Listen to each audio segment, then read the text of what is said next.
120 000 euros par mois et 9 sources de revenus à seulement 23 ans. Ou encore, les millionnaires ont en moyenne 7 sources de revenus. C'est le genre de phrase qu'on entend beaucoup et pour être honnête, ça met une sacrée pression à ceux qui se lancent et qui veulent créer un business sur le web. Ça a sans doute à voir avec l'environnement un petit peu toxique des réseaux sociaux, de YouTube, de la hustle culture, mais bon bref, on va pas rentrer là-dedans dans cette vidéo. C'est un petit peu bizarre comme conseil parce que quand je regarde autour de moi et je regarde les personnes qui sont réellement devenues millionnaires grâce au business en ligne, il y en a quelques-uns, eh bien, ils n'ont pas du tout suivi cette méthode. En fait, je pense que c'est même dangereux de penser comme ça. Et dans cette vidéo, j'aimerais vous donner mon avis là-dessus et vous expliquer comment j'applique ces concepts à ma carrière d'entrepreneur.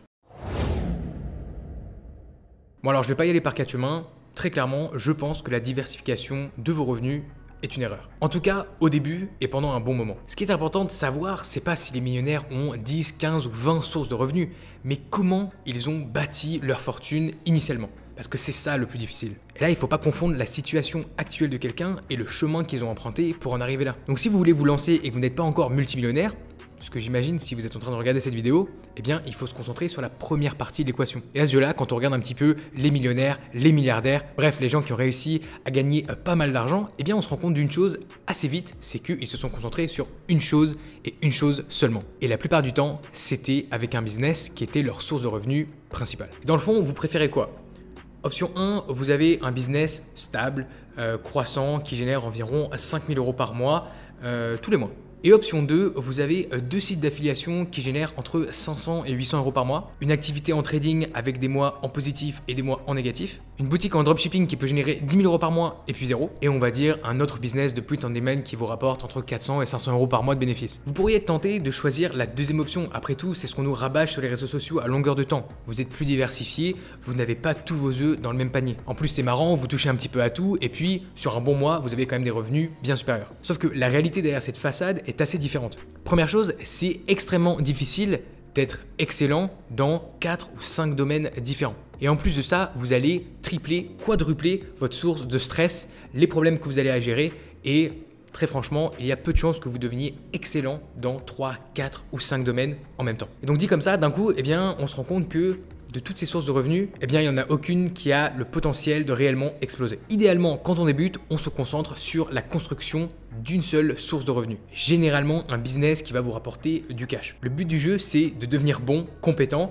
de s'améliorer et de continuer de se former. Donc, on génère des revenus de plus en plus importants au fil du temps et on peut les réinvestir dans le business pour générer encore plus d'argent. Et ensuite, une fois qu'on a cette base solide, on peut commencer à diversifier ses sources de revenus. De manière générale, et ça je parle à titre personnel, mais je préfère être très bon dans quelques domaines, voire un seul domaine, plutôt que d'être moyen ou médiocre dans plusieurs domaines. Et au final, il faut juste accepter cette réalité, la réalité qu'on ne va pas pouvoir tout faire, on ne va pas pouvoir être au top niveau dans tous les domaines, c'est normal et c'est pour ça qu'il faut concentrer nos efforts, notre apprentissage et aussi la pratique pour devenir très bon dans un domaine ou quelques domaines précis. Et à mon avis, c'est pour ça que la spécialisation, c'est la clé pour réussir et pour se créer un premier socle, une base de revenus et une certaine stabilité. Donc pour atteindre cette première étape, eh bien, il faut monter un business qui va nous rapporter de l'argent et on pourra ensuite quitter notre job pour à minima être indépendant financièrement et assurer notre train de vie.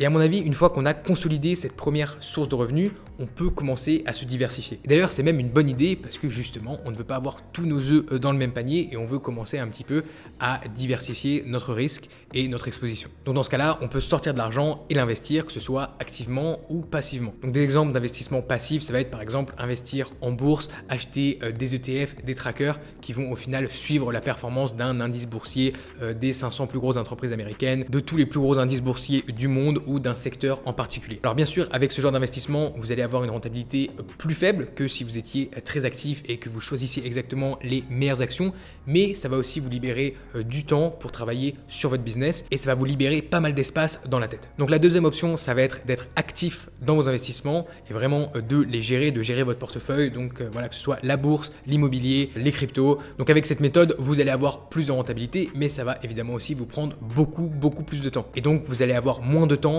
pour votre business principal ou alors pour monter un nouveau business. Donc ici, c'est vraiment à vous de voir. Je sais que ça peut être très tentant d'être actif dans ses investissements, d'avoir l'impression de gérer son portefeuille, sa fortune.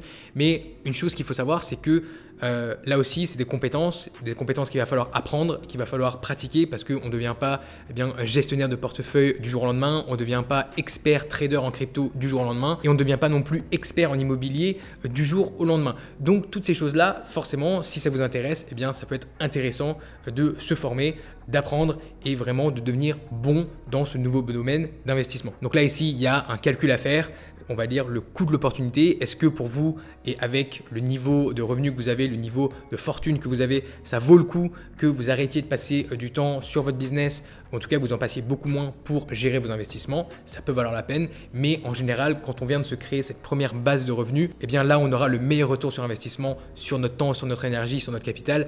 La plupart du temps, ça va être dans notre business. Ce qui peut aussi être intéressant, c'est d'utiliser vos compétences d'entrepreneur que vous avez développées en développant votre première activité et d'aller les mettre dans un deuxième business qui peut lui aussi avoir de bien meilleurs retours sur investissement que des investissements comme la bourse ou l'immobilier. Après, bien sûr, la bourse et l'immobilier, ça permet de sortir un petit peu d'argent et de réellement diversifier votre patrimoine. Donc, c'est aussi très intéressant, mais ça peut être intéressant de le faire de manière passive et de vous laisser du temps pour vos business. À mon avis, une chose qu'il faut absolument éviter de faire, c'est se comparer à ceux qui ont plusieurs années d'expérience. Parfois, ils ont 10, 20 ans d'expérience en business, en investissement. Et donc, du coup, quand on se compare à eux, forcément, on se sent un petit peu petit, on se sent presque coupable de se concentrer seulement sur une source de revenus. Mais au final, il faut plutôt voir ça comme une qualité qui aujourd'hui est devenue très rare. Pourquoi? Parce que tout le monde veut être serial entrepreneur, avoir des entreprises dans tous les sens, avoir plusieurs projets toujours. Bref, c'est vraiment une compétence rare que de savoir se concentrer sur un projet, d'aller au bout des choses et au final, de gagner de l'argent avec ce projet. Et là, du coup, ça rejoint très bien un concept assez connu qui est le syndrome de l'objet brillant. C'est quelque chose auquel il faut résister, il ne faut pas succomber, en tout cas pas trop souvent. C'est le fait de toujours courir derrière la dernière opportunité, derrière le dernier business à la mode qui forcément vous promet des choses incroyables et qui a l'air bien plus prometteur que votre business actuel. Donc savoir rester concentré, creuser votre trou et développer votre business, c'est quelque chose de vraiment très important. Donc ici, mon conseil, il est assez simple. Quels sont vos objectifs et par quels moyens est-ce que vous allez les atteindre? Donc concrètement, comment est-ce que vous allez gagner votre liberté et quitter votre job et créer un business qui va vous générer des revenus réguliers? Votre truc, c'est le trading? Ok, allez-y à fond. Et ne vous laissez pas distraire par un autre business model quand vous êtes en train d'apprendre le trading. Vous souhaitez faire de l'affiliation? Parfait, c'est un business model qui marche. Formez-vous et mettez-vous au boulot. C'est l'e-commerce qui vous tente? Pareil, choisissez votre business model dans l'e-commerce, lancez votre premier produit et bossez pour faire grossir les revenus de votre boutique. Personnellement, quand je me suis lancé en e-commerce sur Amazon FBA, je me suis fait la promesse de ne pas me disperser. Je me suis promis de mettre toute mon énergie dans ce business et d'y aller à fond.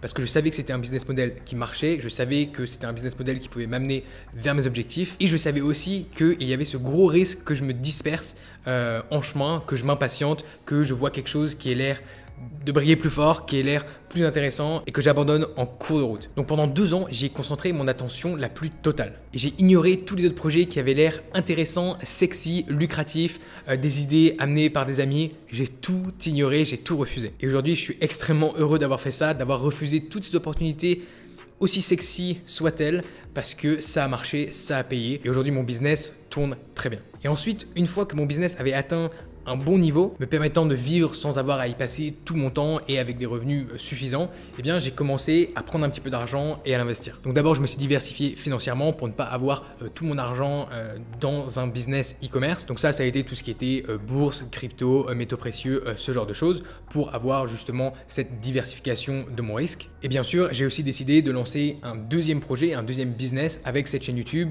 et la création d'une formation pour partager mes connaissances et mon expertise sur le sujet du e-commerce et d'Amazon FBA. Donc tout ça, ça a bien marché. Pourquoi? Parce que à chaque fois, j'ai pu vraiment dédier pas mal de mon attention et de mon temps à chacun des business. Bien sûr, je continue de gérer mes boutiques e-commerce et je partage mon temps en deux entre mes boutiques e-commerce et mon business de formation. Mais je sais que si j'avais commencé un autre business trop tôt dans mon aventure e-commerce, pendant le lancement de mon premier business, je sais que les chances d'échec auraient été beaucoup plus hautes pour les deux business, pour mon business principal et pour le nouveau. Et même aujourd'hui, pour être honnête, je continue de refuser pas mal de propositions, pas mal de business qui ont l'air vraiment intéressants parce que je n'ai simplement pas le temps d'y dédier mon temps et mon énergie, mon espace mental. Je sais que ça rentre pas tout simplement et je sais que ça serait extrêmement négatif pour mes projets actuels. Donc si aujourd'hui vous voulez vous lancer, si vous voulez générer des revenus en ligne, si vous voulez vous libérer de votre emploi, devenir libre financièrement, je n'ai qu'un conseil pour vous, c'est concentrez-vous sur une source de revenus,